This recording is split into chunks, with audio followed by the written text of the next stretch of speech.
Hello, I'm here with Jason Rubin, Head of Studios. Hello, thank you for talking to us. Of course.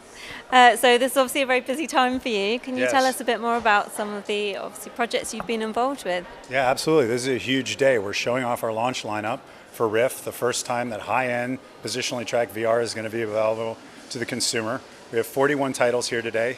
30 of those are launching day and date with the content, with the hardware, and just a ton of really good games here that span everything from, yes, that should have always been in VR, like a driving game, Project Cars, or a flying game, Eve Valkyrie, or Elite Dangerous, to whole new experiences like Job Simulator, I Expect You to Die, The Climb, tons of stuff. And these are all full games, big games. These are not demos, experiences, middleware. We are here showing games.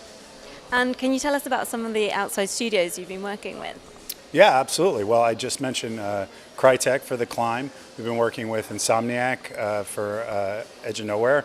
We've been working with Gunfire for Chronos, Harmonix for Rock Band, Carbon for Aramec. I'm sorry, on the spot, I can't remember all of them. We've announced that my team is working with over 20 or is going to bring out over 20 titles for Rift alone this year. So there are tons of developers that my group is working with, and then there are fantastic developers. Ubisoft is here. My group didn't produce those games. They funded them themselves, designed them themselves. The same is true of Project Cars and a lot of the indie titles that are here. They did it on their own because they love VR. These are really exciting times for VR, obviously.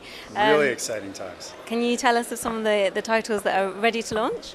Well, the 30 titles that are ready to launch, like I said, it's hard to go over 30 titles, but you have everything from, again, Elite Dangerous, Project Cars, Eve Valkyrie, Aramec, Defense Grid, again, like on the spot, naming all of the titles.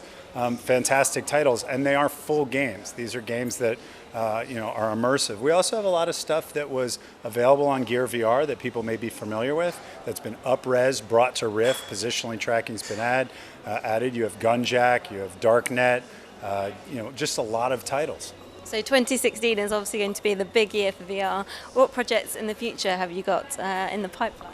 I think every year is going to be a big year for VR. This is a year where VR is just coming out. We have tons of great products. It's an amazing launch if you look at what the launch of a new hardware would be in the past. But having said that, it will just keep getting better. When the PlayStation launched, I was there.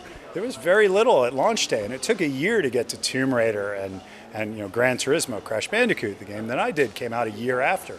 Who knows where we're going? Like what we'll have a year or two from now. So the years are just going to get better and better. But this is an amazing launch lineup for someone who wants to jump in early, be an early adopter, and see where the future is going. Absolutely. I mean, with such a huge list of things available already, it's going to be a great launch. Absolutely. Thank you so much. Of course. And we look forward to all of your updates in the future. Sounds great. We'll have some soon. Excellent. Thank you. Remember, you can keep up to date with everything happening at Oculus Rift on VRFocus.com.